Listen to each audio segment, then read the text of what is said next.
Bonjour, on va faire Be'ezrat Hashem la paracha de cette semaine, parachat Chukat. Dans notre paracha, déjà l'année dernière, on a expliqué que dans toute la Torah, il y a 613 mitzvot, et les 613 mitzvot, on les partage en trois groupes.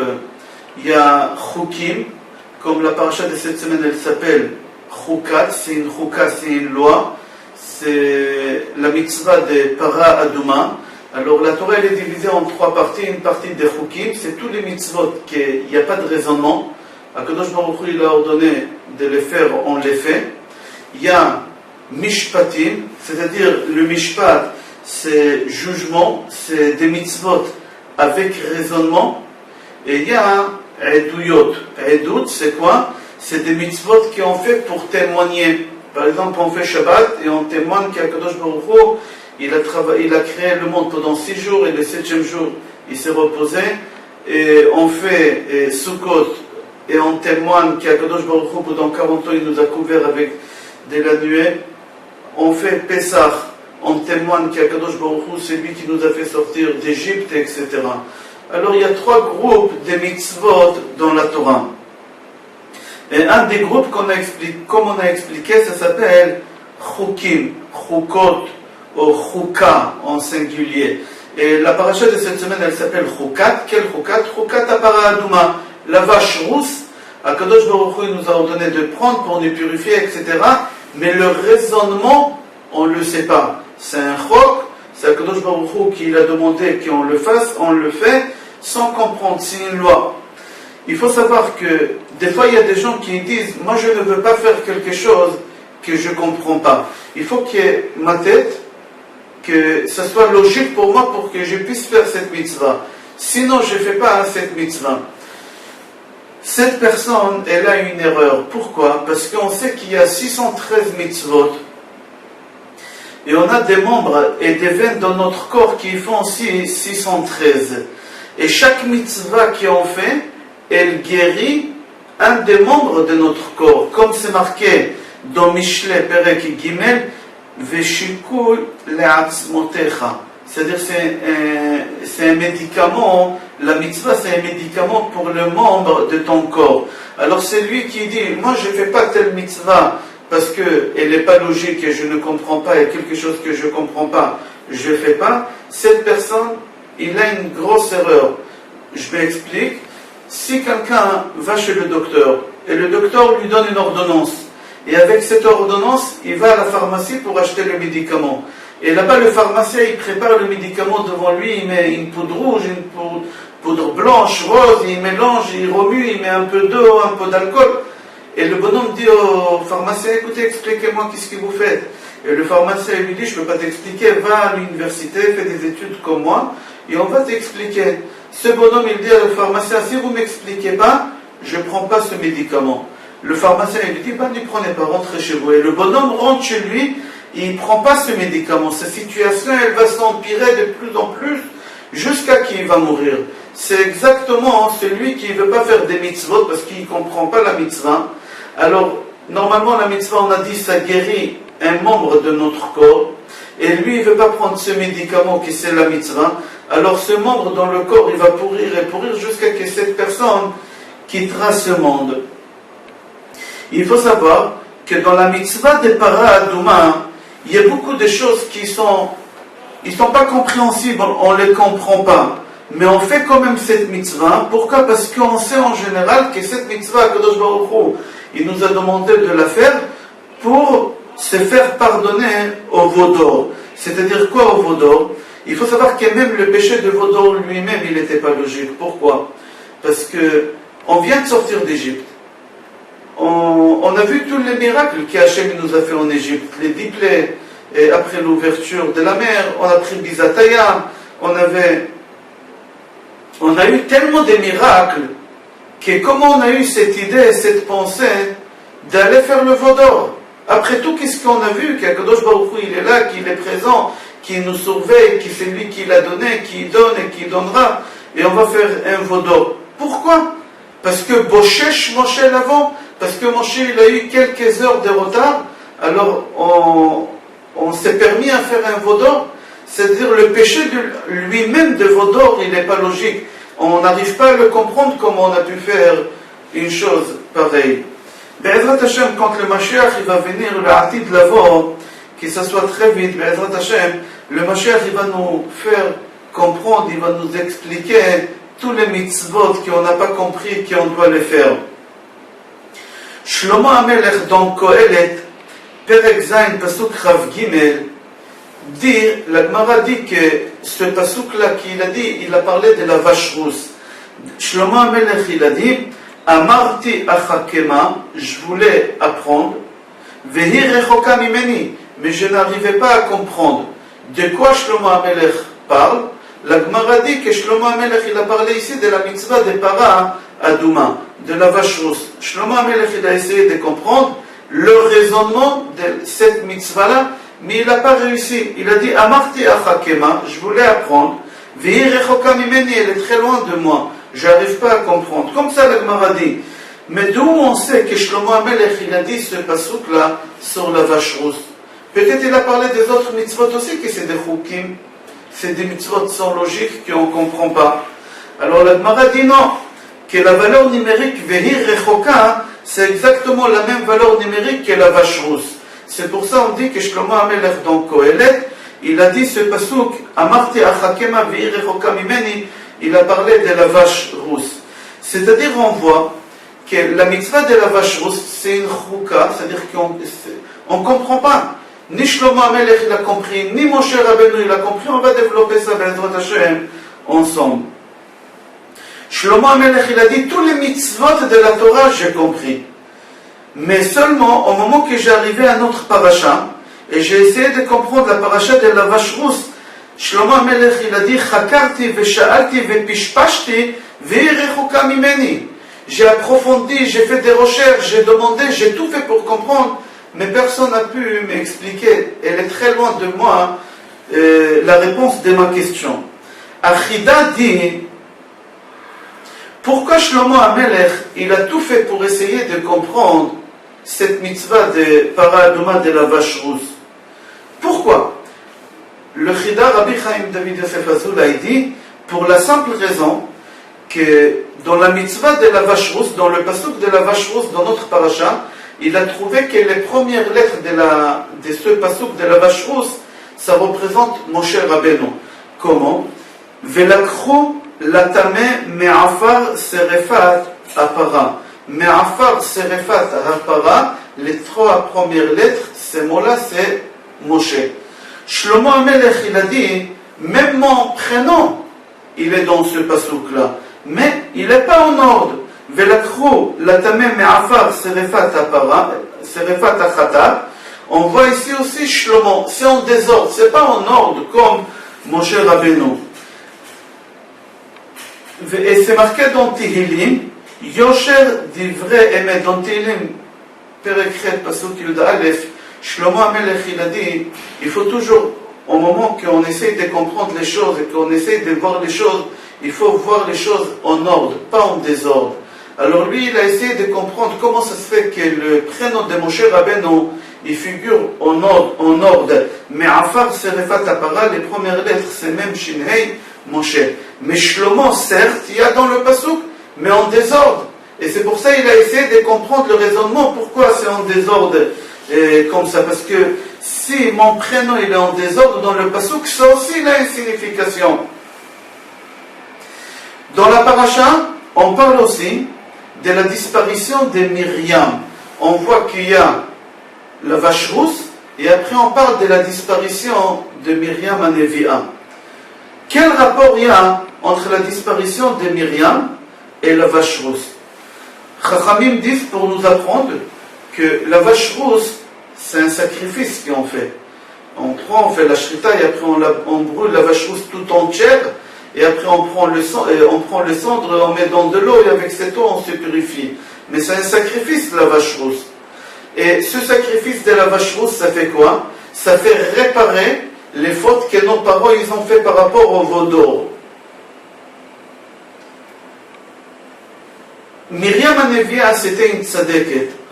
Pourquoi on parle de Myriam HaNevi'a et la vache rousse? Pour nous apprendre que comme la vache rousse, elle vient pardonner les péchés, d'accord, que les enfants ils ont fait, parce que la vache, c'est le veau qui a fait la faute. Exactement, Myriam Anevia, elle a quitté ce monde-là, et au moment qu'un tzaddik quitte le monde, c'est pour réparer les fautes de toute la communauté. C'est-à-dire, quand un tzaddik quitte le monde, c'est chas v'shalom pour enlever un mauvais décret, une gzera qu'il y a sur la communauté. Parce que le tzaddik en lui-même, normalement, il ne devait pas mourir, il n'a pas fait de faute pour quitter ce monde-là. Mais s'il a quitté ce monde-là, ce n'est pas à cause de ses fautes, parce qu'il n'a pas fait de fautes. C'est pour la simple raison, c'est pour dire qu'il a quitté ce monde pour enlever une gzera, un mauvais décret sur la communauté.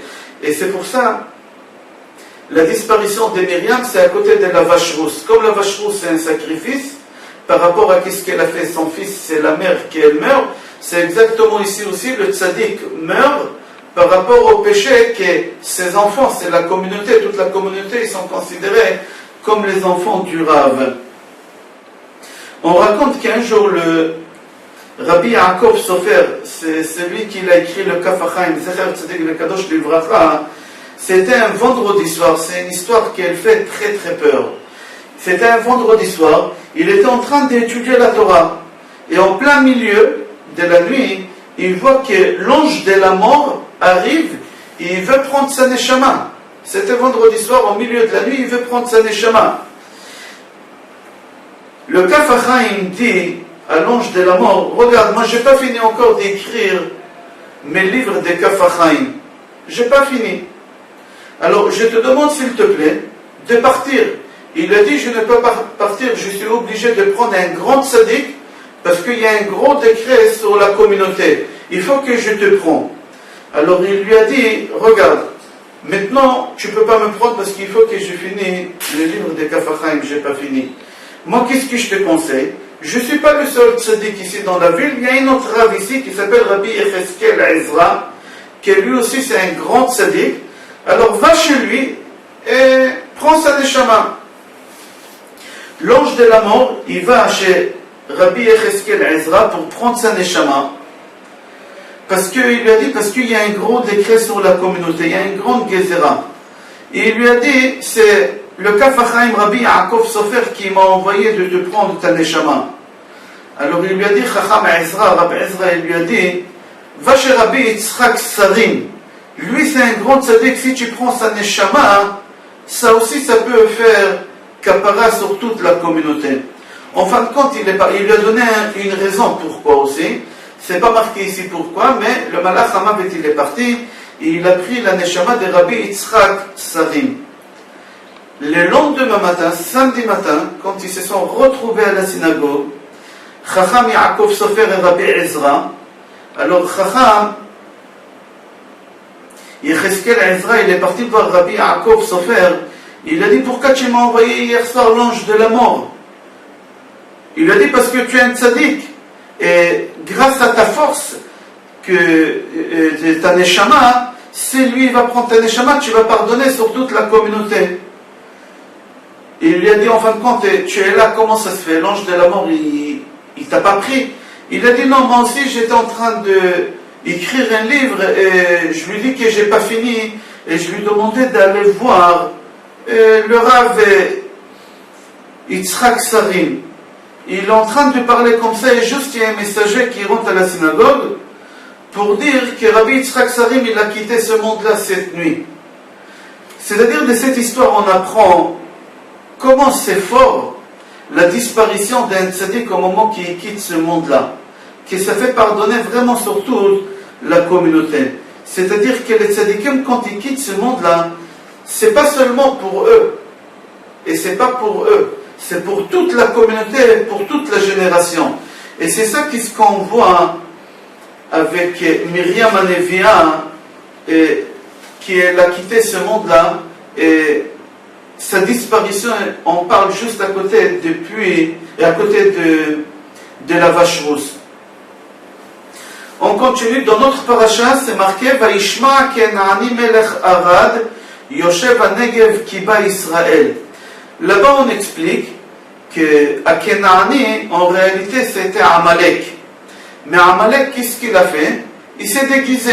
Comment Amalek il s'est déguisé? Il n'a pas changé ses habits, il a gardé les mêmes habits qu'il avait l'habitude d'être habillé, seulement il a appris la langue des Kenaani et il parlait avec eux avec cette langue. Et les Juifs, les Béné Israël, quand ils ont vu, ça les a embrouillés. Ils ont dit d'un côté, ils sont habillés comme des Amalekim. Mais au moment qu'ils parlent, ils parlent avec la langue des Kenaanim. Ils n'ont pas su c'est Amalek ou Kenaan, c'est des Amalekim ou des Kenaanim. Béné Israël, ça les a embrouillés, ils n'ont pas su. Pourquoi Amalek il a fait ça? Parce qu'Amalek il savait que si Béné Israël, ils vont prier contre lui, la tfila d'un juif, elle arrive toujours chez Akadosh Baruch Hu. C'est impossible qu'une prière, elle va en vain. Ça n'existe pas. Alors eux, ils ont dit pour embrouiller les Béné Israël, pour qu'ils ne puissent pas demander à Akadosh Baruch Hu contre nous, contre les Amalek. Alors ils ont dit on va se déguiser et eux, ils vont prier contre les Kenaani, mais pas contre nous. La force de la prière, l'année dernière, au cours de la paracha de cette semaine, on a développé ces sujets-là. La question qu'on demande maintenant, comment ça se fait qu'ils ont changé leur langue pour se déguiser, pour que les Juifs ne les reconnaissent pas que c'est des Amalekim? Qu'est-ce qui est plus facile, d'échanger des habits ou d'apprendre une langue? Apprendre une langue, c'est beaucoup plus difficile d'échanger les habits. Alors pourquoi les Amalekim, ils ont parti apprendre une langue au lieu d'échanger des habits? Ça aurait été beaucoup plus facile. Une réponse aussi très profonde et extraordinaire, qui est l'habit, ça représente la personnalité de la personne. L'habit, ça représente la façon que tu t'habilles. On sait qui tu es, on sait tes pensées, on connaît tes caractères. C'est très très profond. Et eux, ils n'ont pas voulu, les Amalekim, ils n'ont pas voulu toucher leur chose qui est très importante, qu'elle représente qui ils sont. Ils ont dit la langue, on peut parler les deux langues, mais ça ne change pas en nous rien du tout. Et ils ont voulu garder ça. Et c'est pour ça qu'ils ont préféré apprendre une langue qui c'est beaucoup plus difficile. C'est-à-dire on doit apprendre des deux choses que je viens de dire, qui est une prière. Même un goy, Amalek, Racha, et Marchumon, il a su que Béné Israël, au moment qu'il faut une prière, la prière, elle va être exaucée. Comment c'est fort, comment on doit savoir comment faire une prière. Et deuxième chose, comment c'est important que on n'a pas le droit, nous en tant que juifs, de changer notre identité. Nous on a des habits des rois, on a la kippa, ça représente la couronne, on a le tzitzit, ça représente l'habit que le roi y met sur lui. On a tous ces simanim, ces signes de royauté, et il y a beaucoup de gens qui ont honte de ces simanim-là, et ils essayent de les cacher, ou de les enlever, ou de ne pas les mettre du tout. Et ici on va chez les Amalek, ils n'ont pas voulu toucher à ça, ils ont préféré aller apprendre une langue, qui c'est beaucoup plus difficile, qu'aller toucher à leurs signes de ceux qui sont eux, les Amalekim. Akadosh Baruch Hu, au moment qu'il a vu que les Béné Israël, ils se sont plaints dans notre paracha par rapport à l'aman, ils ont dit Lechem Akalokel, ce pain-là qui va s'exploser dans notre ventre. Ça fait 39 ans et 6 mois que les Juifs y mangent de ce pain-là, et ils ne se sont pas plaints, personne n'est tombé malade. 39 ans et 6 mois après, 6 mois juste avant de rentrer en Israël, les Juifs ils commencent à critiquer ce pain-là, ils sont en train de dire Lechem Akalokel. Akadosh Baruch Hu, il les a punis. Comment? Il a demandé à Moshe Rabbeinu de faire le serpent, d'accord? Et le serpent il est venu, il les a mordus, et comme ça il a beaucoup de morts. Et pourquoi Akadosh Baruch Hu il les a punis avec les serpents? La Gemara dit qu'Akadosh Baruch Hu il leur a fait exactement ce que le serpent a fait. Le serpent, Akadosh Baruch Hu, quelle malédiction il lui a donné? Il lui a dit tu vas manger 1000 sortes de nourriture, 1000 sortes de goût, mais tu vas sentir un seul goût. Akadosh Baruch Hu, il leur a dit vous avez parlé de la manne, vous avez parlé du pain, que lui le pain vous mangez un et vous avez 1000 goûts, vous imaginez n'importe quel goût. Alors quand vous avez fait comme le serpent, alors moi je vais vous envoyer les serpents. Je résume, pourquoi Kadosh Baruch Hu les a punis avec les serpents? Parce que les serpents, il peut manger 1000 sortes de nourriture, 1000 sortes de goûts, il a un seul goût. Les Juifs, eux, ils avaient une seule nourriture qui avait tous les sortes de goûts.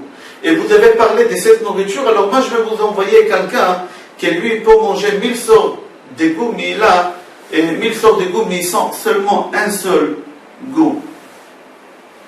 Concernant la manne, c'est marqué dans Tehillim, Perek Ayin Chet, Pasuk Chaf Hei, Lechem Abirim Achal Ish.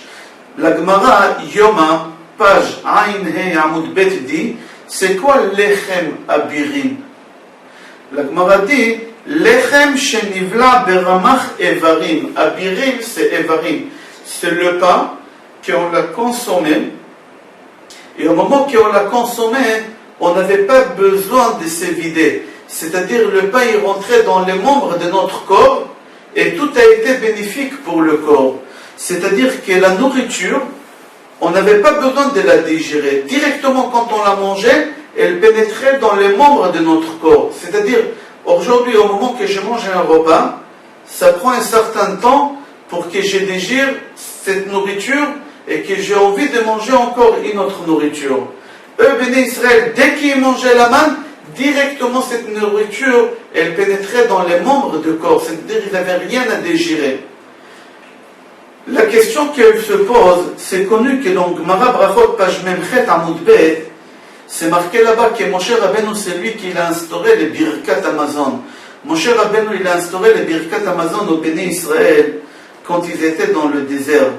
La question qu'elle se pose, tout à l'heure, je vous ai dit qu'au moment que moi je mange, il y a un certain moment qui passe jusqu'à ce que je digère la nourriture. D'après la halakha, au moment que j'ai mangé un repas, et j'ai oublié, chas v'shalom, de faire Birkat Amazon. Birkat Amazon midoraita, j'ai oublié de faire Birkat Amazon. Je me rappelle plus tard de faire Birkat Amazon. Est-ce que j'ai le droit de faire Birkat Amazon, oui ou non? La halakha dit, si j'ai pas fini de digérer encore la nourriture que j'ai mangée, et j'ai toujours faim, alors je dois faire, je suis toujours rassasié, alors je dois faire Birkat Amazon. Et la halakha dit à peu près c'est 72 minutes. C'est-à-dire dans les 72 minutes, je dois encore faire Birkat Amazon. Mais à partir du moment que la nourriture, elle a été digérée, et j'ai envie de manger maintenant, j'ai plus le droit de faire Birkat Amazon. J'ai raté la mitzvah de Birkat Amazon. La question qu'elle se pose, comment ça se fait que Béné Israël dans le désert, Moshe Rabbeinu, il aura instauré de faire Birkat Amazon, puisque dès qu'il mangeait, du moment qu'il mangeait la nourriture, tout de suite la nourriture, elle pénétrait dans les membres du corps. Alors, c'est-à-dire qu'ils n'avaient rien à digérer. S'ils n'avaient rien à digérer, alors dès qu'ils finissaient de manger, ils ne pouvaient plus faire Birkat Amazon, parce qu'ils rentraient dans la catégorie de celui qui a eu 72 minutes qu'ils ont passé, qui n'a plus rien à digérer, qui a envie encore de manger. Alors comment ça se fait qu'ils ont instauré Birkat Amazon? La réponse elle est simple. On vient de dire que pour pouvoir faire Birkat Amazon, on a dit qu'il y a 3 conditions. La première condition, qu'il n'y a pas 72 minutes qu'ils ont passé. La deuxième condition, que tu sens encore la nourriture qu'elle est en toi. Et la troisième condition qu'elle nous concerne, que tu sens que tu n'as pas faim. Tu as digéré certes, d'accord? Mais tu n'as pas faim. Tu ne veux pas manger, tu sens que tu peux tenir encore longtemps. Ici, Béné Israël, dans le désert, au moment qu'ils mangeaient la manne, certes, la nourriture, elle pénétrait dans le membre de corps. Ils n'avaient pas faim, parce qu'ils viennent de manger. Alors c'est pour ça, Moshe Rabbeinu, il leur a instauré de faire Birkat Amazon. Et c'est pour ça, les Juifs, dans le désert, ils avaient l'obligation de faire les Birkat Amazon. On va revenir sur le serpent qu'on a parlé tout à l'heure. C'est marqué Vayas Moshe Nachash Nechoshet Vayasimeu al Nes. Moshe Rabbeinu, il a fabriqué ce serpent en cuivre, d'accord? Et ce serpent, il est resté, le serpent que Moshe Rabbeinu il a fabriqué en cuivre, il est resté jusqu'à l'époque de Chizkiya HaMelech. Entre parenthèses, l'année dernière, on a fait le cours pourquoi Moshe Rabbeinu il a fabriqué le serpent en cuivre. Vous regardez le cours de l'année dernière, Be'ezrat Hashem, et là-bas vous allez voir que Nachash, Nechoshet, la racine de Nechoshet, c'est Nachash, et toute matière qu'il y a de la rouille, c'est dangereux, mais la seule matière qui c'est encore beaucoup plus dangereux que le microbe qu'il y a dans la rouille, c'est exactement le même danger qu'il y a dans le venin d'un serpent. Et on n'a pas le droit de prêter avec intérêt Nesher, Nachash, Nosher, toutes ces choses-là l'année dernière, c'est un très bon cours. On va revenir. On va dans notre paracha que Moshe Rabbeinu, il a fabriqué ce serpent en cuivre, et il l'a mis en hauteur, et les bénis Israël, au moment qu'ils levaient les yeux, ils regardaient le serpent, et en même temps, ils regardaient le ciel, et ils priaient à Kadosh Baruch Hu. Ce serpent-là, il est resté jusqu'à l'époque de Chizkiya Amelech. Et au moment que Chizkiya Amelech, il est venu, qu'est-ce qu'il a fait? Il a pris ce serpent que Moshe Rabbeinu a fabriqué, et il l'a mixé, il l'a haché, il l'a éliminé de ce monde-là. Et Chachamim, ils étaient d'accord avec lui. Pourquoi? Parce que les bénis Israël, ils se sont trompés, ils croyaient que le serpent que Moshe a fabriqué, il guérit. Pas du tout, un serpent ne guérit pas, c'est Akadosh Baruch Hu qui guérit. Seulement Akadosh Baruch Hu, il lui a dit de fabriquer un serpent et de le mettre en hauteur. Pourquoi? Au moment qu'ils vont lever les yeux pour regarder les serpents, ils vont regarder en même temps le ciel. Et en même temps qu'ils regardent les serpents, ils regardent le ciel, ça leur rappelle la faute qu'ils ont fait, et en même temps ils prient à Akadosh Baruch Hu qui les guérit de la morsure de ces serpents qui les a mordus, et qu'Akadosh Baruch Hu leur pardonne pour tous ceux qu'ils ont fait. On finit cette Gemara. La Gemara dit que Chizkiya Amelech, il a fait trois choses, et Chachamim, ils étaient d'accord avec lui. Une des choses qu'il a fait, il y a un livre qui s'appelait Sefer HaRefuot. Ganaz et Sefer HaRefuot, c'était un livre que toutes les maladies qu'il y a dans le monde, ou qui n'aura chas v'shalom dans le monde depuis la création du temps, depuis la création du monde jusqu'à la fin des temps, toutes les maladies étaient écrites là-bas, et il y a le remède de chaque maladie. C'est-à-dire que c'était très simple, c'était un dictionnaire, celui qui avait chas v'shalom une maladie grave, il ouvrait, il fallait prendre ça et ça, il prenait, il guérissait sur le champ. Alors les gens, ils priaient plus. Qu'est-ce qu'il a fait Chizkiya Amelech? Il a pris ce livre-là, il l'a caché, il a dit comme ça, les gens, ils sont obligés de prier. On a dit au début que Shlomo Amelech, il a dit Vehi rechoka mimeni. J'ai essayé de comprendre le raisonnement de la vache rousse, mais je n'ai pas réussi à comprendre. Alors, il faut savoir que Rav Abraham Yefen Zatzal dit que dans la vie, on n'est pas obligé de comprendre et d'avoir les réponses de chaque chose. Il y a un proverbe en hébreu qu'on dit pas sur toutes les questions on a des réponses. On n'a pas de réponses sur toutes les questions. Et tu n'es pas obligé d'avoir des réponses sur toutes les questions. Alors comment ça se fait que Shlomo Amelech, il a voulu vraiment essayer de comprendre la mitzvah de la vache rousse? Puisqu'on sait que Abraham Yefen, il ramène une preuve que dans sa yeshiva, il avait un élève qui n'était pas très intelligent, on ne va pas dire bête, mais il n'était pas très intelligent. Et Abraham Yefen, il s'est inquiété pour ce jeune homme-là, qui devait se marier, il était orphelin, il n'avait pas de parents, et Abraham Yefen, il l'a ramené à la yeshiva pour qu'il puisse étudier un peu et avoir une maison à la yeshiva. Et Abraham Yefen, Zatzal, il s'inquiétait énormément pour ce garçon au moment qu'il va se marier, qu'il va fonder un foyer, qu'il aura des enfants. Comment il va faire vivre sa famille? Il n'était pas très... Alors Abraham Yefen, il raconte qu'un jour, ce jeune homme, il a joué le loto. Et à l'époque, le loto, c'était 3 chiffres seulement. Pas comme aujourd'hui, je ne sais pas si c'est 6 ou 7 aujourd'hui, mais à l'époque, c'était que 3. Et il a gagné. Il a gagné le gros lot. Abraham Yefen Zatzal raconte qu'il a gagné le gros lot. Alors tous ses camarades à la yeshiva, ils lui ont posé la question, comment tu as su les numéros? Il leur a dit, dans le rêve, j'ai eu une prophétie. Il était simple, ce garçon, il leur a dit, j'ai eu une prophétie. Et dans la prophétie, ils m'ont donné ces chiffres, mais au début, je n'ai pas cru. Je me suis réveillé, je me suis endormi une deuxième fois les mêmes chiffres. Alors j'ai compris que c'est les chiffres de loto. Et ils lui ont dit quel chiffre tu as eu. Alors lui, il leur dit 70, 318 et 17. Ils lui ont dit, mais dans le jeu, il n'y a que 3 chiffres. Il leur a dit, ben j'ai fait 70 plus 300 plus 18 plus 17, ça m'a fait 415 et j'ai joué 410 et 5, ça fait 415. Alors il y a un de ses camarades qui a pris les chiffres 70, 318 et 17 et il a fait le calcul et ça a sorti 405, pas 415.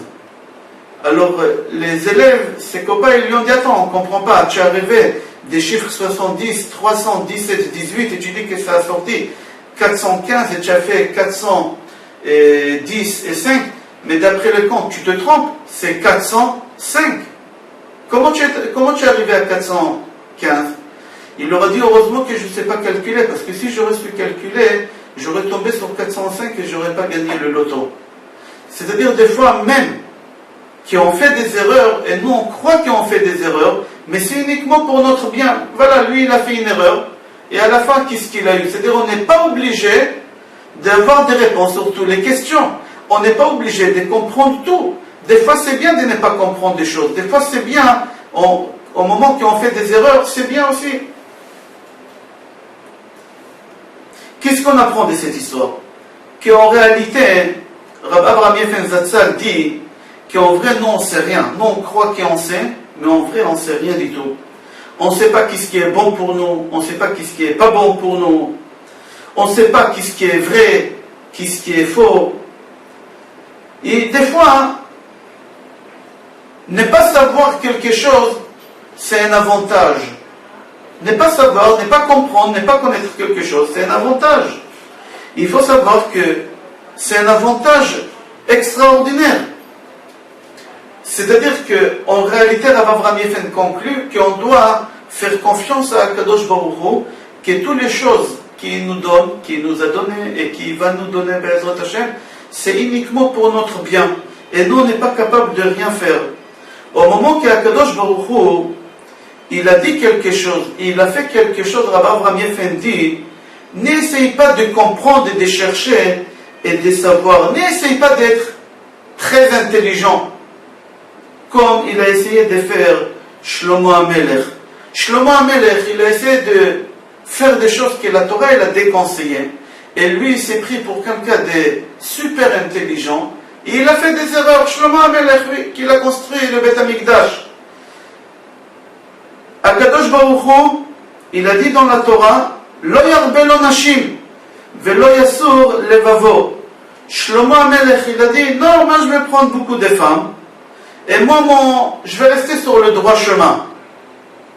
En fin de compte, qu'est-ce qu'on voit? Qu'à la fin de sa vie, c'est marqué Vaï le'etz ziknat Shlomo nashavitu et libo. En fin de compte, Shlomo HaMelech, il n'a pas réussi. Dans la Torah, c'est marqué qu'un roi, il n'a pas le droit d'avoir beaucoup de femmes, parce que les femmes peuvent tourner la tête de la personne. Et lui, il a dit non, moi j'aurai beaucoup de femmes et aucune femme elle pourra tourner ma tête. Et en fin de compte, c'est marqué à la fin de sa vie qu'il a eu beaucoup de femmes et ces femmes, ils ont réussi à lui tourner la tête. C'est marqué dans la Torah Velo yarbelo susim velo yashiv et ha'am mitzrayma. Il n'a pas le droit d'avoir trop de chevaux non plus. Et en fin de compte, à la fin, Shlomo HaMelech, il a acheté des chevaux. Et d'où il les a ramenés? D'Égypte. C'est marqué qu'on n'a plus le droit de retourner en Égypte. En fin de compte, lui, il a dit, moi, je vais acheter beaucoup de chevaux, même que le roi, il n'a pas le droit.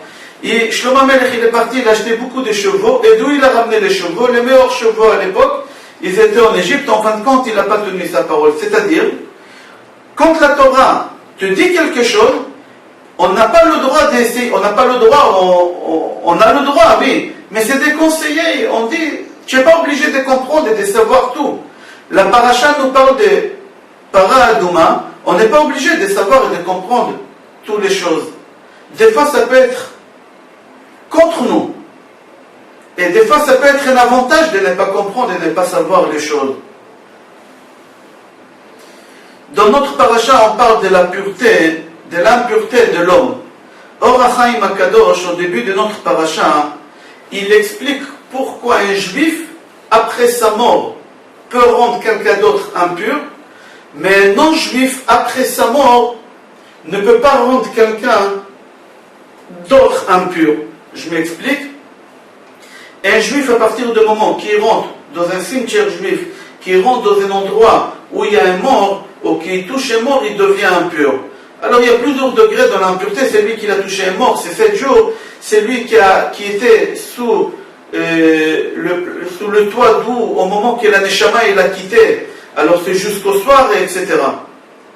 Et un Kohen, il n'a pas le droit de s'approcher au cimetière, il n'a pas le droit, c'est-à-dire d'un mort, il n'a pas le droit de s'approcher et de toucher, il n'a pas le droit d'être sous le toit de le même immeuble où il y a un mort. Mais par contre, si c'est un goy le mort, le Kohen il a le droit. Pourquoi? Parce que le Kohen ne transmet pas l'impureté, mais le juif après sa mort transmet l'impureté. Alors Or HaChaim Kadosh il explique pourquoi un juif transmet l'impureté à quelqu'un d'autre après sa mort, mais un goy ne transmet pas l'impureté après sa mort. Or HaChaim Kadosh dit, si tu prends un pot du miel et tu le vides de son contenu, il reste un peu du miel et tu le mets de côté. Tu prends une poubelle et tu la vides de son contenu et tu le mets de côté. Les mouches, ils vont venir où? Où il y a le miel ou où il y a la poubelle? C'est évident où il y a le miel. Ils préfèrent le miel qu'où il y a la poubelle. Il dit, Or HaChaim HaKadosh, c'est exactement la même chose. Dans le corps d'un juif, il y a une neshama. Le corps, c'est le pot, on va dire. La neshama, c'est le miel. Au moment que la neshama quitte le corps, alors il y a des clipotes, on appelle ça, des impuretés qui essayent de s'attacher à ce corps-là. Pourquoi? Parce qu'il reste un peu encore de la neshama, ils essayent de s'accrocher. Alors c'est pour ça que ça transmet l'impureté. Mais un goy que lui, il n'avait pas la neshama, nefesh ruach, il a, mais la neshama, il l'a pas, d'accord? Alors lui, au moment que la nefesh ruach quitte son corps, alors lui, il ne peut pas transmettre après l'impureté. Pourquoi? Parce que les clipotes, ils ne s'attachent pas à son corps, parce que c'est pas qu'il reste rien, il avait déjà rien avant. Alors l'impureté, elle essaie de s'accrocher où on avait la neshama. Alors c'est pour ça les juifs, ils transmettent après sa mort l'impureté à l'autre, mais un goy ne transmet pas. Pourquoi? Parce que dans le corps d'un goy après sa mort, les clipotes, ils n'essayent pas de s'accrocher. Le Zohar HaKadosh dit que les tzadikim, qu'ils étudient la Torah, parce qu'on doit étudier la Torah pour la mitzvah. Il y a plusieurs sortes de personnes qui étudient la Torah. Il y a des gens qui étudient la Torah pour avoir des connaissances. Il y a des gens qui étudient la Torah pour avoir un salaire. Il y a des gens qui étudient la Torah pour avoir des honneurs. Et il y a des gens qui étudient la Torah l'ishma, pour la Torah. Pas pour avoir des connaissances, pas pour toucher de l'argent, pas pour avoir des honneurs, pas pour avoir des diplômes. Le Zohar HaKadosh, c'est lui, il dit, celui qui étudie la Torah l'ishma, pour la Torah elle-même, en gufam tamel leachar mitatam. Leur corps, il ne devient pas impur après leur mort. Pourquoi? Parce que le roi Khatouma, ses clipotes ne peuvent pas s'attacher dans ce corps-là. Pourquoi? Il va expliquer tout à l'heure, mais d'abord il ramène la preuve de Rabbi Akiva. Rabbi Akiva, vous savez qu'il est mort le jour de Kippour. On l'a tué avec des brosses de fer. C'est à Pastamos. Il lui a enlevé la peau avec des brosses de fer. C'était le jour de Kippour, il avait 120 ans. Ils ont jeté son corps aux prisons. Eliyahu Hanavi, il va à la rencontre de son serviteur de Rabbi Akiva et il le voit en train de prier. Et il lui dit, comment ça se fait que toi, comment ça se fait que tu es le serviteur de Rabbi Akiva, tu es en plein Kippour, en train de prier, et le corps de ton maître, il est jeté, c'est Rabbi Yoshua Agarsi, je crois, il s'appelait. Oui, Rabbi Yoshua Agarsi. Et toi, Rabbi Yoshua Agarsi, tu es assis comme ça.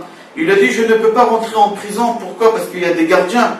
Et Eliyahu Hanavi, il a dit, viens avec moi, et je vais te faire rentrer. Il y a plusieurs avis. Il y a un avis qui dit qu'ils ont pénétré par les murs. Il y en a qui disent que les gardiens, ils se sont endormis, Eliyahu Hanavi et Rabbi Yoshua Agarsi, ils ont rentré aux prisons. Et Eliyahu Hanavi, il a levé le corps de Rabbi Akiva, il est sorti avec lui pour aller l'enterrer. c'est pas le moment de raconter l'histoire. Ils ont vu une grotte avec une bougie allumée, un lit près, ils ont rentré dedans, ils ont mis le corps de Rabbi Akiva, il y avait un lit à côté aussi. Et Rabbi Yoshua Agarsi, il a demandé à Eliyahu Hanavi c'est à qui, il n'a pas voulu le répondre. C'est pas ça qui m'intéresse. Qu'est-ce qui m'intéresse dans cette histoire, pour cette paracha, que Rabbi Yoshua Agarsi, il a dit à Eliyahu Hanavi, tu es Kohen. Pinchas ou Eliyahu? Pinchas, c'était un Kohen. Alors si Pinchas, c'est toi Pinchas, tu es Kohen, comment ça se fait que tu peux toucher un mort? Comment tu lèves Rabbi Akiva? Il faut me laisser faire moi. Et Eliyahu Hanavi, il lui a dit, Rabbi Akiva, il a étudié la Torah l'Ishma. Et c'est lui qui étudie la Torah l'Ishma. Une grosse partie de sa neshama, elle reste dans son corps, même après sa mort. Et les klipot ne peuvent pas venir là-bas. La Touma, elle ne peut pas venir. Alors, dans le corps de Rabbi Akiva, il y a la neshama et son corps, il ne rend pas impur quelqu'un d'autre. Mis à part qu'on sait, chez tzadikim bemitatam nikraim chaim. On sait que les tzadikim, même après leur mort, on les considère comme des vivants. Et on a vu qu'il y a beaucoup de rabbanim qui même après leur mort, la Gemara elle raconte, tous les vendredis soirs, ils venaient à la maison, tous les vendredis soirs, ils venaient à la maison pour écouter Kiddush chez lui à la maison, même après sa mort. On raconte qu'un jour à Hebron, il manquait Minyan à Kippour, et Avraham Avinu, il a complété Minyan à Kippour. C'est-à-dire qu'on voit qu'un tzaddik, même après sa mort, il est encore vivant. Comme ça, il explique le Zohar HaKadosh. Il y a une Gemara dans Avodah Zara qui elle dit Darash Rabbi Hanina bar Papa Veyesh Omrim Darash Rabbi Shmelai Le'atid lavo Be'ezrat Hashem à la venue de Mashiach HaKadosh Baruch Hu il va ramener un Sefer Torah et il va le tenir dans ses bras et Hashem il va dire tout celui qui a étudié la Torah qui vient et que je vais lui donner son salaire qu'il a étudié la Torah. Et là-bas la Gemara dit tout de suite, Ba'im kol umot ha'olam, tous les goïms, tous les non-juifs, ils vont venir chez Akadosh Baruch Hu pour demander leur salaire. Akadosh Baruch Hu va leur dire, vous avez étudié la Torah? Ils vont dire, non, nous on n'a pas étudié la Torah, mais on a facilité aux juifs d'étudier la Torah. On a fait des autoroutes, on a fait des ponts, on a fabriqué des avions, on a fabriqué des chemises blanches pour ceux qui sont à la yeshiva. On a tout fait pour faciliter la vie et que ce soit la moins chère possible pour que les gens ils puissent étudier la Torah. Akadosh Baruch Hu, il va leur dire Tipshim atem, vous êtes des bêtes. Pourquoi vous êtes des bêtes? C'est pas le moment d'expliquer pourquoi Akadosh Baruch Hu il leur répond comme ça, mais Akadosh Baruch Hu il leur dit Kol ma she'asitem lo asitem ela letovatrem. Tout ce que vous avez fait uniquement pour vous et pas pour les juifs. Quand vous avez fabriqué des ponts, vous avez pensé que ce soit pour les Bachorei Yeshiva, pour qu'ils puissent arriver vite d'une Yeshiva à l'autre. Quand vous avez fabriqué des autoroutes, vous avez pensé que ce soit pour que les rabbanim puissent voyager d'un endroit à l'autre pour récolter de l'argent pour leur Yeshivot. Quand vous avez fabriqué des avions, vous avez pensé que ce soit pour des rabbins pour aller diffuser la Torah dans le monde entier. Vous les Chinois, quand vous avez fabriqué des chemises blanches en Chine, pour que vous dites, pour que les religieux puissent acheter une chemise à 10 shekels, pas cher une chemise blanche, vous avez pensé pour que les Bachorei Yeshiva ils achètent ça, ou vous avez pensé à votre bol du riz pour que vous pouvez le manger. C'est pour ça il leur dit des imbéciles. Pourquoi? Parce qu'au moment que vous avez fait toutes ces choses-là, vous avez pensé pour votre bien-être. Si vous aurez pensé que vous faites ça pour les Juifs, alors là je vous aurais donné des salaires. Là vous avez raison. Mais tout ce que vous avez fait pour qui? Vous avez fait pour vous-même. Vous n'avez pas fait ça pour les autres et pour le peuple d'Israël. La question, elle est pourquoi les goïms, c'est marqué que les goïms ils vont venir demander le salaire. Pourquoi les juifs ils vont pas venir? C'est marqué qu'Akadosh Baruch Hu, Gemara Avodah Zara, Akadosh Baruch Hu, Darash Rabbi Hanina bar Papa, qu'Akadosh Baruch Hu il va tenir un Sefer Torah dans ses bras, et il va dire venez, je vais vous payer tous ceux qui ont étudié la Torah. Et c'est marqué dans la Gemara que les goïms ils vont venir demander le salaire. Et les juifs ils vont pas venir demander le salaire. Où ils sont tous les rabbanim? La Gemara ne répond pas, mais le Stapler Zecher Tzadik Vekadosh Livracha, il répond, il dit que les Talmidei Chachamim tout simplement ils vont pas venir. Pourquoi? parce qu'ils vont avoir honte de venir demander un salaire pour la Torah qu'ils ont étudiée. Eux, ils vont dire, la Torah que j'ai étudiée, est-ce que c'est ça, ça s'appelle une étude de Torah? Est-ce que ça, tu appelles ça une étude de Torah? Est-ce que vraiment j'ai fait mon possible, ou je pouvais faire encore mieux que ça? Est-ce que vraiment j'ai compris, ou je pouvais comprendre encore beaucoup mieux? Alors ils ne vont pas oser venir demander leur salaire. Seulement les goïms qui ont cette azout, ils vont venir demander, leur salaire. Le Stapler dit que contraire,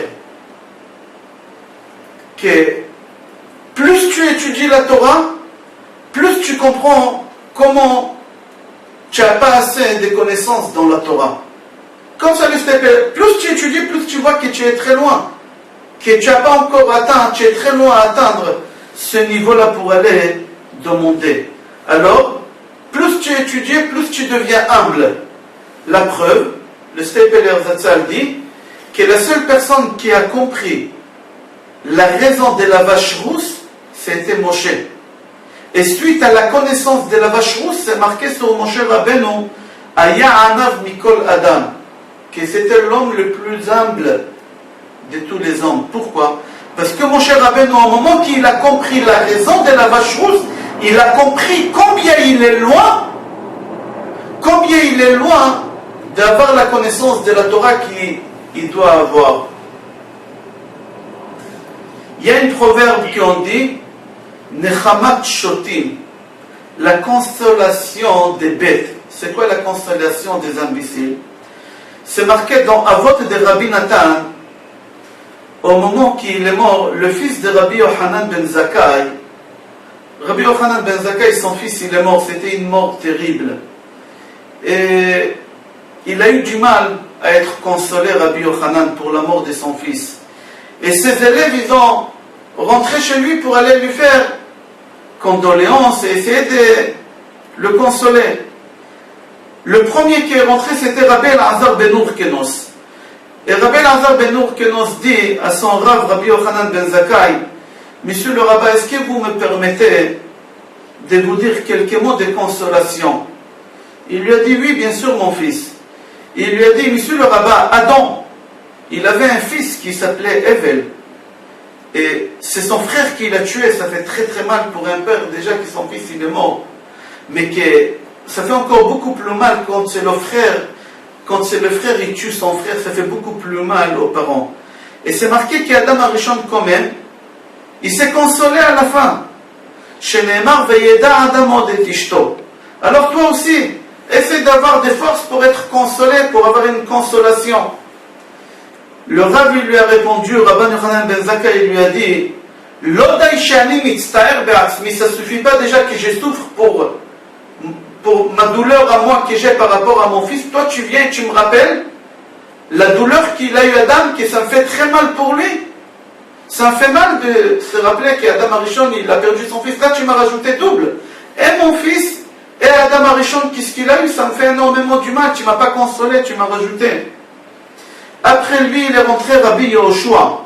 Rabbi Yehoshua, il a dit à son Rav, Birshutra, Efshar Lenachem, avec votre permission, monsieur le rabbin, est-ce que vous me permettez de dire quelques mots de consolation? Il lui a dit, bien sûr, mon fils.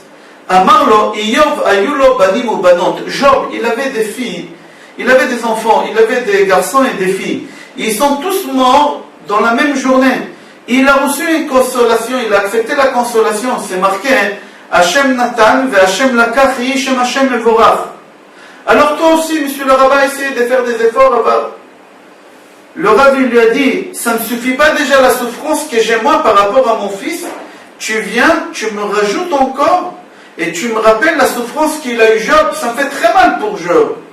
Et tu me rappelles Job, déjà, ça ne suffit pas avec ce que j'ai moi. Nirnas Rabbi Yossé, la Gemara dit que Rabbi Yossé il est rentré, il lui a dit, est-ce que je peux dire quelques mots de consolation? Avec votre permission. Il lui a dit, oui, bien sûr, mon fils. Il lui a dit, Aaron à Cohen, Ayulo Shne Banim Gdolim. Il avait deux enfants géants dans la Torah. Et les deux, ils sont morts dans la même journée. Et quand même, Aaron, il a accepté une consolation. Chez Nehemar, Vaïdom Aaron. C'est marqué dans Vaïkra Perek, Yud, Pasuk, Gimel, Vaïdom Aaron. Et c'est quoi Vaïdom? Il s'est tué. Et c'est connu qu'on dit dans le Talmud qu'au moment que quelqu'un se tait, il accepte, il reconnaît. C'est-à-dire qu'il a accepté la consolation. Alors toi aussi, monsieur le rabbin, Aaron, ses deux enfants, ils sont morts, quand même, il a eu une consolation, il a accepté, toi aussi. Le rabbin, il lui a dit, ça ne suffit pas pour les souffrances que moi j'ai par rapport à mon fils, tu me rappelles encore la souffrance qu'Aaron a eue avec ses deux enfants, comment il a souffert, ça me fait de la peine pour Aaron. Qu'est-ce que tu fais? Nichnas Rabbi Shimon ve'amarlo, Rabbi, Efshar, est-ce que je peux? Rabbi Shimon il est rentré, il a dit, est-ce que je peux? Il lui a dit, oui mon fils. Il lui a dit, David Amelech Hayalo ben Vemet, le roi David il avait un fils et il est mort aussi. Et quand même il a accepté la consolation, Sheneemar Vainachem David et Batsheva Ishto, que David il est parti consoler Batsheva sa femme. S'il a réussi à consoler sa femme, c'est-à-dire que lui aussi déjà il a accepté cette consolation. Alors si David il a accepté la consolation, toi aussi tu dois accepter la consolation. Il lui a dit, ça ne suffit pas, qu'est-ce que je souffre avec mon fils? Tu me rappelles la souffrance de David? Ça me fait énormément du mal pour David Amelech qu'il a souffert. À la fin, il rentre Rabbi Elazar ben Azaria, Veyesh Omrim ben Arach. Il y en a qui disent c'est Rabbi Elazar ben Azar, il y en a qui disent c'est Rabbi Elazar ben Arach. Il leur a dit, monsieur le rabbin, est-ce que vous me permettez de dire quelques mots de consolation? Il lui a dit, oui mon fils. Il lui a dit, monsieur le rabbin, je vais vous donner une parabole. Et vous allez comprendre, j'espère que ça va vous aider à trouver la consolation. Il lui a dit, c'est exactement la même chose que le roi, il a confié un objet à quelqu'un. Il lui a dit, tu me le gardes pendant quelques jours. Cette personne qui garde l'objet du roi, il ne dort pas, 24 heures sur 24. Pourquoi? Parce que le roi, il a confié un objet.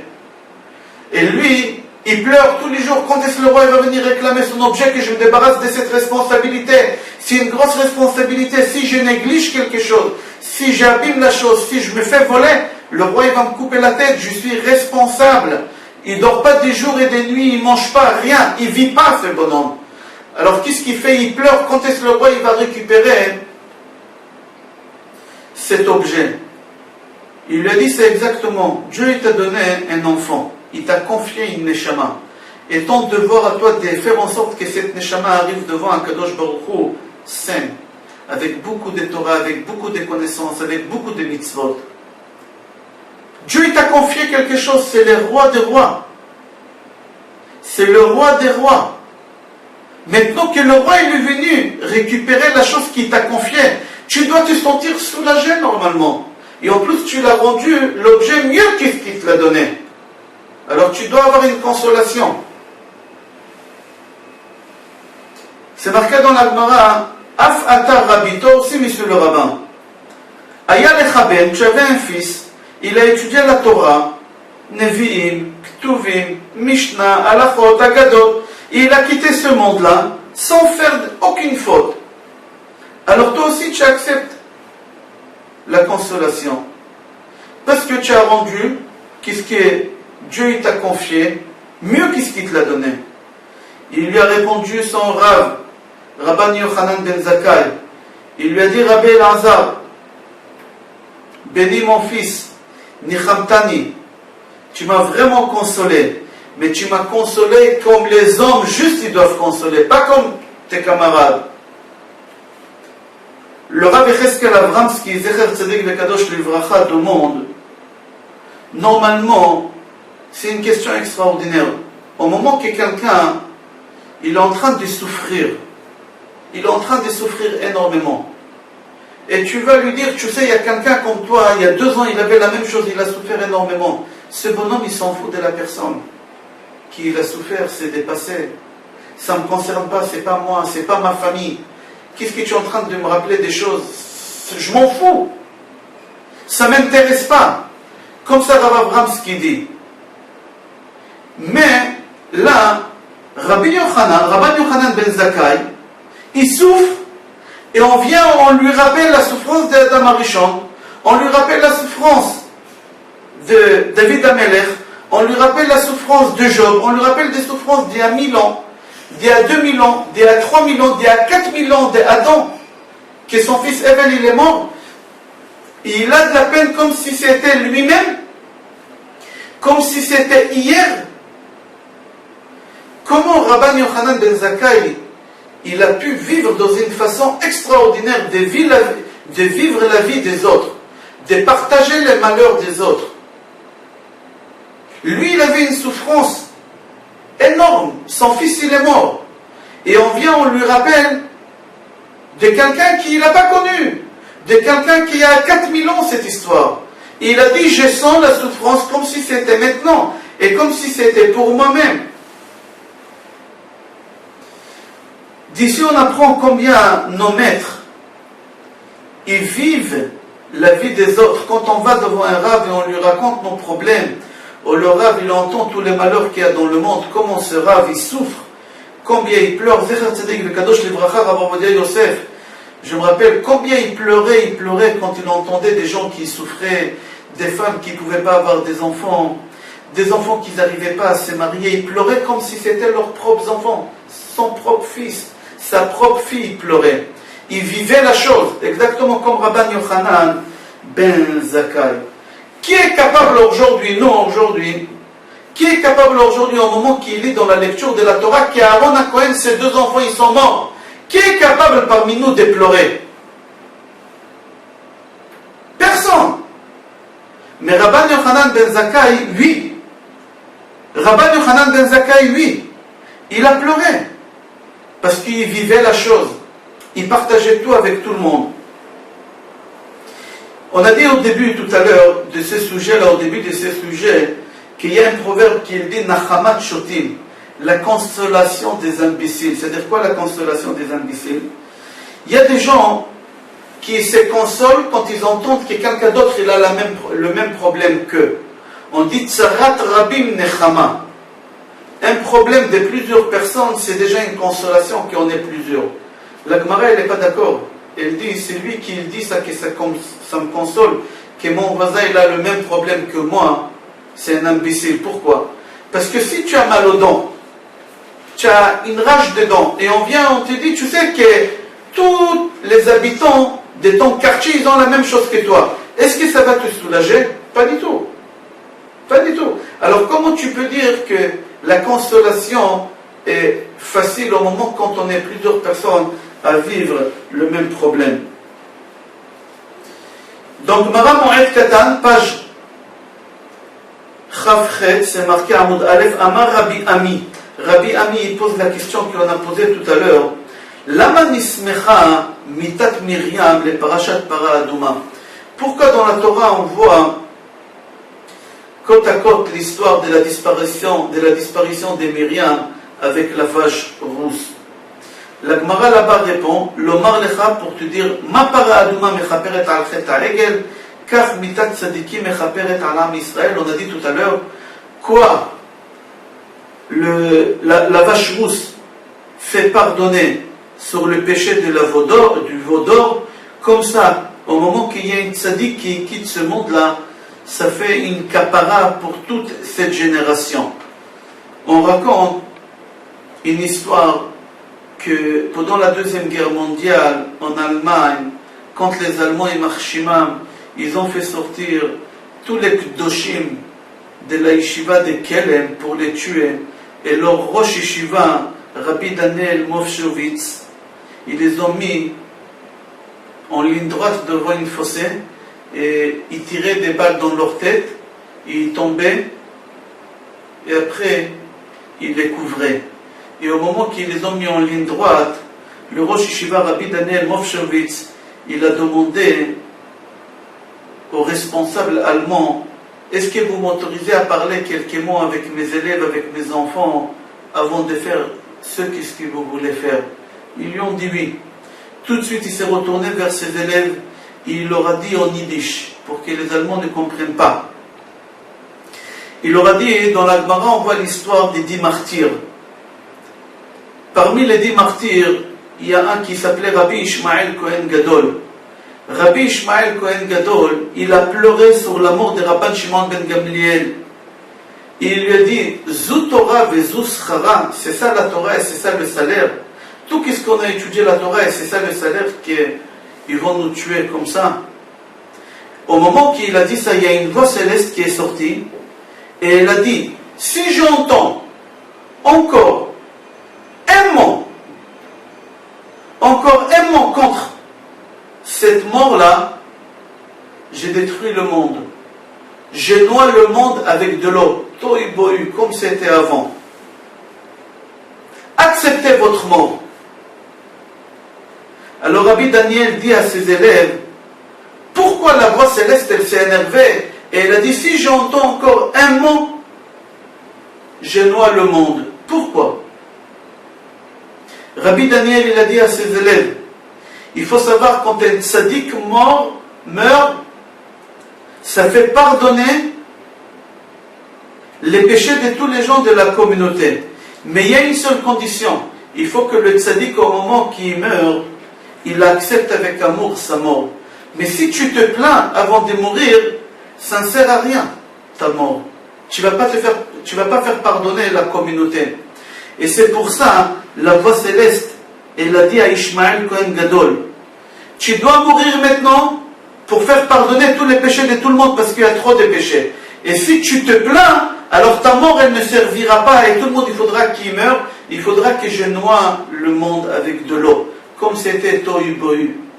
Alors Rabbi Daniel, il a dit à ses élèves, je veux que vous acceptez la mort avec amour maintenant. Pourquoi? Parce qu'avec notre mort maintenant, on va faire pardonner tous les malheurs que toute la communauté porte maintenant. Et si on va mourir avec amour, au moins notre mort, elle va servir à quelque chose.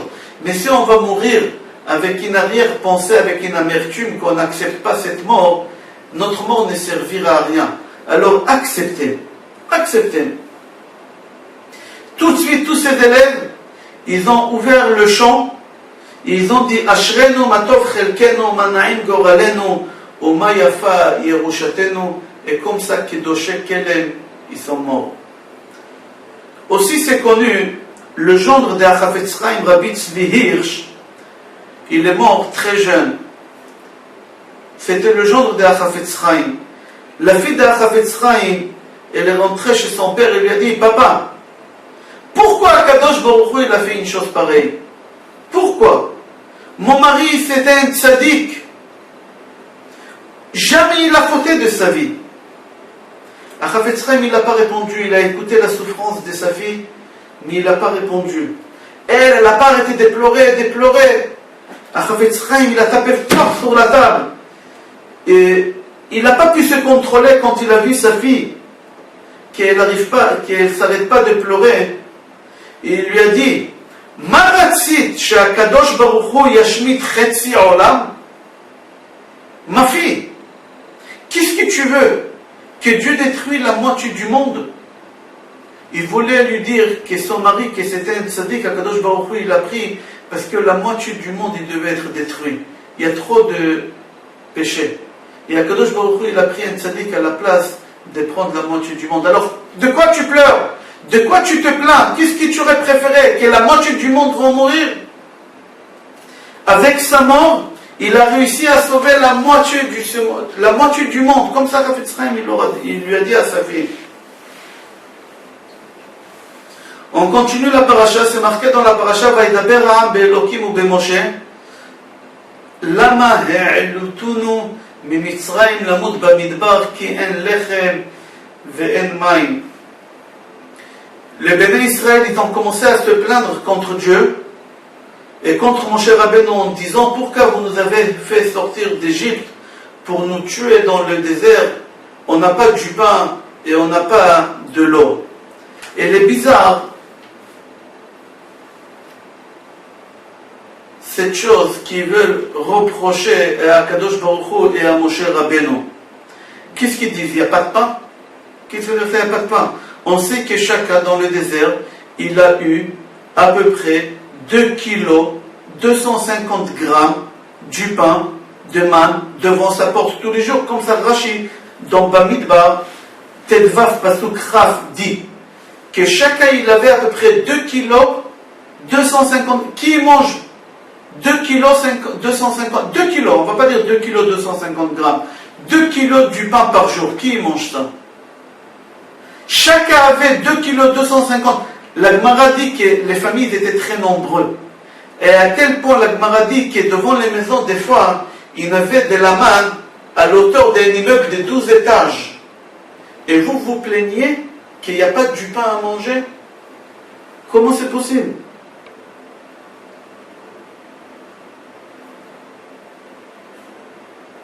La Gemara Yoma, page Aïn Vav, dit à tel point que l'auteur de la manne, il était, on a dit 12 étages, la Gemara dit là-bas comme ça,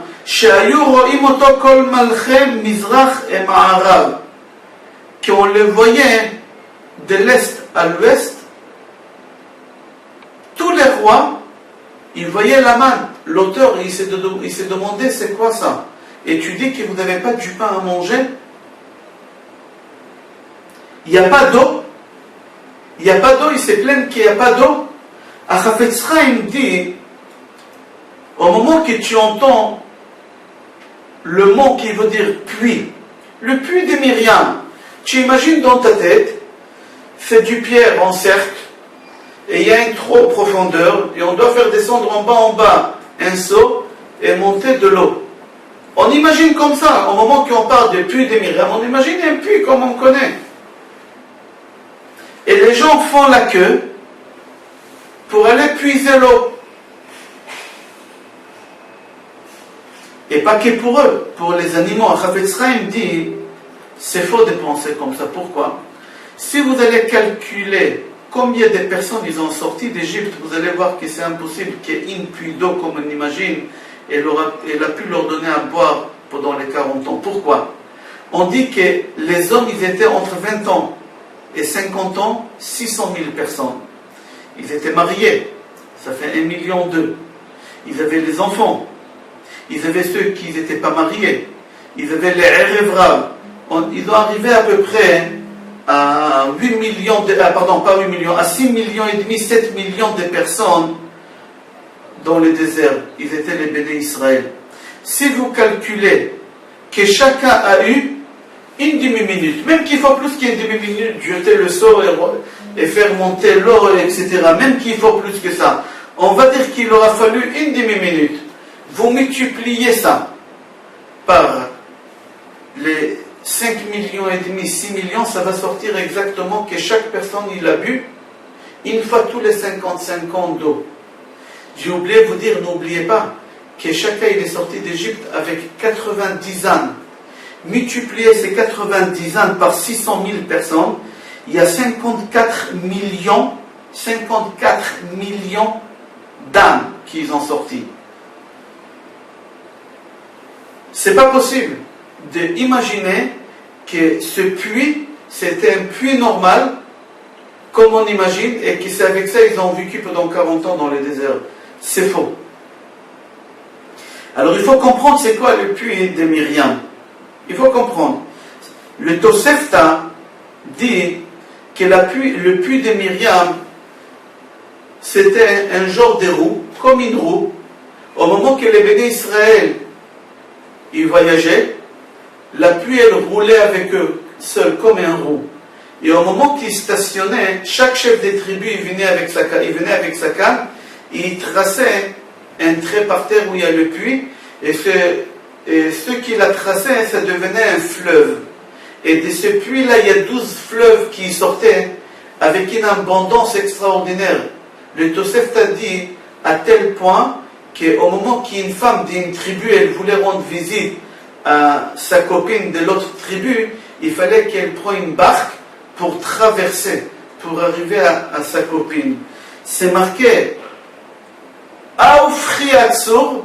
Tsur, c'est la pierre, c'est le rocher. Aoufri Atzur, Agam Maim. Agam Maim, c'est devenu des fleuves d'eau. Et sur ça, vous dites qu'il n'y a pas d'eau. Le pain, vous avez la main 12 étages. L'eau, vous avez 12 fleuves qui sortent. Et vous dites qu'il n'y a pas d'eau. Voilà comment les Juifs ils se sont plaints contre Akadosh Baruch Hu et Moshe Rabbeinu. On va répondre sur cette question, on continue une deuxième question. La question qu'on demande, pourquoi Akadosh Baruch Hu, il a fait descendre, il a fait tomber la manne tous les jours. Une fois tous les 3 jours, une fois par semaine, il stockait. On n'avait pas de problème, on n'avait pas de souci. Aussi l'eau, une quantité d'eau pour 10 jours, et on aurait été tranquille. La Gemara Yoma Pajaïn Vav Amud Aleph répond, dit Sha'alu Talmidav et Rabbi Shimon Bar Yochai. Les élèves de Rabbi Shimon Bar Yochai lui ont demandé pourquoi Kadosh Baruch Hu il leur a pas fait descendre la manne une fois par an, une seule fois par an, il stocke pour toute l'année, c'est tout. Il leur a dit, je vais vous donner une réponse. Rabbi Shimon Bar Yochai donnait une réponse, mais en donnant une parabole. Il leur dit à un roi, il a un fils unique. Et le roi, il a décidé avec son fils, il a fixé avec son fils que le fils, il viendra une fois par an pour toucher l'argent pour qu'il puisse vivre, pour payer ses loyers, pour payer la nourriture, etc. Qu'est-ce qui s'est passé? L'enfant, il venait une fois par an voir son père. Il ne venait pas les autres fois pour rendre visite à son père, non, une fois par an, chercher son chèque, il partait. Son père, au moment qu'il a vu ça, il a décidé, il a dit à son fils, regarde, à partir de maintenant, ça ne sera pas une fois par an, ça sera tous les jours que tu viens, et tous les jours, je te donnerai l'argent qu'il te faut pour la journée. Comme ça, le fils, il était obligé de venir tous les jours voir son père, et le père, il a pu profiter de lui. C'est exactement, Kadosh Baruch Hu, il a dit, si je vais donner au béni Israël une fois par an, la manne, alors les Juifs, ils vont pas sentir ce manque ou ces peurs des Parnassa. Manocha le machar, qu'est-ce qu'on va manger? Ils ont pour un an à l'avance, alors ils vont pas prier, ils vont pas venir savoir. Est-ce qu'ils ont fauté, ils n'ont pas fauté? Rien, ils vont couper le pont avec moi. Akadosh Baruch Hu, il leur a donné la manne tous les jours, que tous les jours, pendant toute la nuit, ils vont avoir peur, ils vont prier Dieu que la manne, elle tombera demain, parce qu'ils ne savaient pas ce qui va se passer demain. Ok, aujourd'hui on a eu la manne, on a mangé, là on va monter au lit, on a tout fini, qu'est-ce qu'on a reçu? Mais demain matin, est-ce que ça va tomber, oui ou non? Alors ils priaient toute la nuit, ils étaient dans le désert, ils n'ont pas autre chose que ça. Ils n'ont pas autre chose que ça. Rabbi Shimon Bar Yochai, il a dit, Af Israël, même les Juifs, Mishesh lo arba ou chamesh banim, c'est lui qui avait 4 ou 5 enfants. Ayat Oeg, il avait peur, il disait, est-ce que la manne elle va tomber, elle va pas tomber, peut-être on va mourir demain de faim, ça y est, c'est fini. Akadosh Baruch Hu, il leur a dit, venez tous les jours, comme ça, vous allez avoir toujours cette crainte, vous allez avoir toujours cette peur, comme ça vous allez me prier tous les jours. Après, les Juifs disent, à Moshe Rabbeinu, Zacharnu et Adaga asher nochal b'Mitzrayim chinam. On se souvient les poissons qu'on a mangés en Égypte gratuits. Qu'est-ce que les Juifs ils ont eu en Égypte gratuit? L'esclavage il était gratuit, les coups il était gratuit. Mais les Égyptiens ils leur ont donné quelque chose de gratuit en plus des poissons. De quoi les Juifs ils parlent ici gratuit? C'est quoi gratuit? Seulement les Juifs, au moment qu'ils ont dit à Moshe Rabbeinu gratuit, ils n'ont pas voulu dire gratuit d'argent. Chinam mina mitzvot. Gratuit de faire des mitzvot. Là, Akadosh Baruch Hu nous donne le pain quotidien, mais à condition qu'on fait des mitzvot. Si on fait des mitzvot, le pain il tombe devant la maison. Si on fait moins des mitzvot, il faut s'éloigner un peu. Si on ne fait pas des mitzvot, il tombe mais très loin. Il faut aller le chercher, le mixer, les faire chauffer, etc. Ici, Akadosh Baruch Hu, il leur a dit, vous faites des mitzvot, vous allez toucher. Vous ne faites pas des mitzvot, vous n'allez pas toucher. Alors eux, ils ont dit, nous, on a touché en Égypte le poisson gratuit. C'est-à-dire quoi gratuit? On n'avait pas ces chantages, faire des mitzvot ou pas faire des mitzvot. Certes, on a travaillé très très dur. On était esclaves, on a travaillé très très dur. Mais on avait notre poisson à la fin de la journée. On avait notre morceau du pain à la fin de la journée. Gratuit des mitzvot. Mais de l'esclavage, non. Et c'est ça qu'ils ont voulu. Au moment qu'ils ont dit gratuit des mitzvot, parce que c'est très très dur de faire la mitzvah. C'était une responsabilité quotidienne, c'était une peur quotidienne qu'ils vivaient, ils n'ont pas voulu. On pose la question pourquoi ils se sont réveillés maintenant à se plaindre de toutes ces choses-là, du pain, de l'eau. Pourquoi? Ça fait 39 ans et demi qu'on est dans le désert, maintenant vous vous plaignez. On dit parce que c'était tout de suite après la mort de Myriam. Après la mort de Myriam, le puits de Myriam, il a arrêté. Il a arrêté de faire sortir toute cette eau en abondance, les fleuves, etc. Alors là, ils ont parti se plaindre à Moshe Rabbeinu, et Moshe Rabbeinu, il a frappé sur le rocher, et au moment que l'eau est sortie, là ils ont compris combien ils dépendent d'Akadosh Baruch Hu, que sans Akadosh Baruch Hu, ils vont mourir tout de suite dans le désert. Comme ça, Akadosh Baruch Hu, il s'est conduit aujourd'hui avec nous. On a des soucis de parnassa, on a des soucis de santé, tout ça pour nous rappeler. C'est un genre, comme on dit en français, la carotte et le bâton. La carotte, c'est pour avancer, le bâton, c'est lui qui ne veut pas avancer, qui ne comprend pas, on doit le frapper. Akadosh Baruch Hu, des fois, il nous donne des soucis, des inquiétudes, des parnassa, des santé, pour nous réveiller, parce que des fois, on oublie notre travail qu'on doit faire. Les gens savent que Akadosh Baruch Hu décrète de Rosh Hashanah à Rosh Hashanah le chiffre d'affaires qui va faire la parnassa qu'il aura.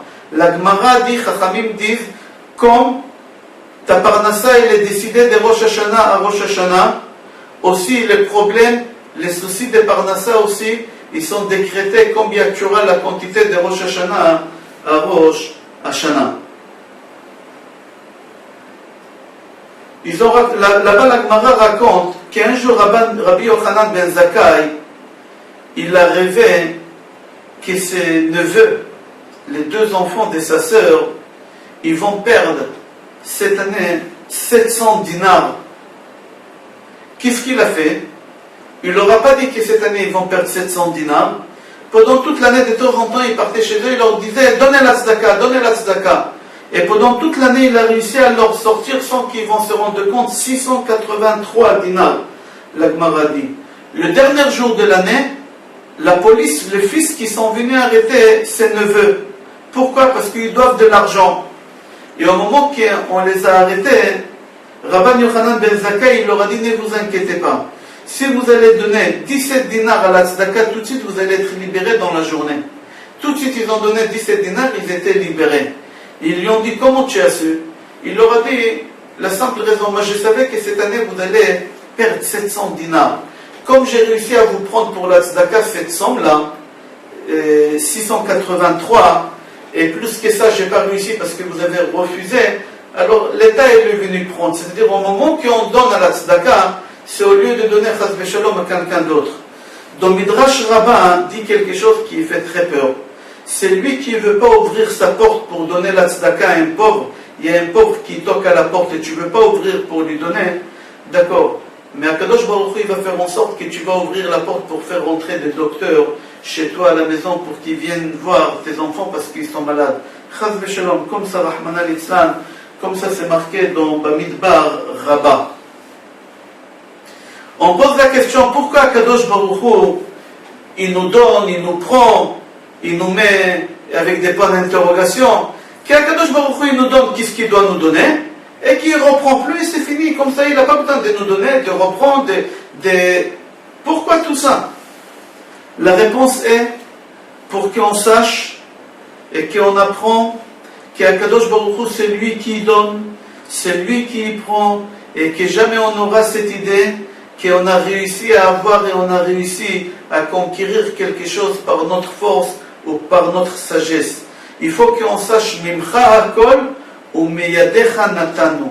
Mitra Hakol, tout ce que nous on a reçu et qu'on a, c'est uniquement de ta main. Et tout ce que nous on donne à la tzedaka, c'est on donne ce qui est à toi, c'est pas à nous. Hashem Natan, ve Hashem Lakach Yishem Hashem Mevorach. Maintenant, on voit et on comprend comment nous on dépend de Akadosh Baruch Hu, que ce soit dans tous les domaines, que ce soit la santé, que ce soit la parnassa, que ce soit le shlom bayit. On doit comprendre combien de miracles on a tous les jours, et comment Akadosh Baruch Hu il nous aime, et combien nous on doit rendre à Akadosh Baruch Hu cet amour que lui il nous porte. Et comme on voit dans l'Aman, c'est marqué Venimtseu kulam mekavnim et libam lehaviem shebashamayim. Akadosh Baruch Hu il a fait exprès que l'Aman tombe tous les jours. Pourquoi? Kacha nimtsa shekulam mekavnim et libam lehaviem shebashamayim. Comme ça, pendant toute la nuit que tu montes au lit, ton cœur, et en même temps ce sera le cœur de tous les juifs, il est vers Akadosh Baruch Hu. Tu pries toute la nuit à Akadosh Baruch Hu que demain tu auras la manne quotidienne. On finit, Be'ezrat Hashem, encore quelques minutes. On voit que Moshe et Aaron, ils étaient punis. Et très très durement, ils étaient punis, Moshe et Aaron. La punition qu'ils ont eue, c'est ils ne vont pas rentrer en Eretz Israël. Pour quelle raison Moshe et Aaron ne peuvent pas rentrer en Eretz Israël? C'est marqué dans la Torah claire, Ya'an lo e'emantem bi le'akdisheni, parce que vous n'avez pas sanctifié mon nom. Moi j'ai dit qu'il fallait parler et vous avez frappé. Et pour ça, vous n'allez pas rentrer en Israël. C'est-à-dire qu'ils ont fait une faute. Mais dans un autre endroit dans la Torah, c'est marqué, dans Vezot HaBeracha, concernant Aaron HaKohen, c'est marqué, Ou le Levi Amar Tumecha ve'urecha leish chasidecha. Ici dans la paracha, on voit qu'Akadosh Baruch Hu, il donne le Urim et Tumim à Aaron HaKohen. Pourquoi? Ish chasidecha, parce que c'est un chassid. Alors décide, il ne rentre pas en Israël parce qu'il a frappé le rocher. De l'autre côté, à la fin de la Torah, dans Parashat Vezot HaBeracha, tu dis Ish Chasidecha, que c'est un chassid. Alors décide. C'est quoi le statut d'Aaron? Il a péché ou il n'a pas péché? Mis à part qu'on sait, la question qu'il pose maintenant, que je vais dire, c'est Nefesh Hager. Lui, il dit comme ça. Aaron, est-ce qu'il a fauté ou il n'a pas fauté? Si on voit Aaron, il n'a pas fauté du tout, c'est pas lui qui l'a frappé sur le rocher. C'est Moshe Rabbeinu qui l'a frappé sur le rocher. Il n'y a qu'un Moshe Rabbeinu qui devait être puni de ne pas rentrer en Israël. Et là, on voit dans la paracha qu'Akadosh Baruch Hu, il parle en pluriel à Moshe et à Aaron, et il leur dit, vous n'allez pas rentrer en Israël. Pourquoi? Parce que vous avez frappé. Mais Aaron, il pouvait se lever tout de suite et dire à Hachem, moi j'ai frappé. Moi j'ai pas frappé, moi j'ai rien fait, c'est Moshe Rabbeinu qui l'a frappé. La grandeur d'Aaron, et c'est pour ça qu'on l'appelle Ish Chasidecha dans Vezot HaBeracha. La grandeur d'Aaron, qu'Aaron il pouvait se défendre. Et il pouvait dire à Kadosh Baruch Hu, mais j'ai pas frappé. Il pouvait balancer son frère Moshe en disant c'est Moshe qui l'a frappé. C'est pas lui. Aaron il accepte la punition avec amour et avec silence. Il se tait. Il ne se plaint pas en disant moi j'ai pas fauté, j'ai rien fait. Il ne prend pas une discussion avec Akadosh Baruch Hu pour essayer de se défendre. Et c'est pour ça qu'Akadosh Baruch Hu, il dit Matzati ne'eman bechol beti. Tu es un homme honnête, tu es juste, tu t'es tu n'as pas répondu. C'est pour ça, Aaron s'est marqué sur lui que c'était Ish Chasidecha, c'était Ish Chassid. Je vous souhaite bracha ve'atzlacha, Shabbat Shalom, Besorot Tovot et Kol Tov.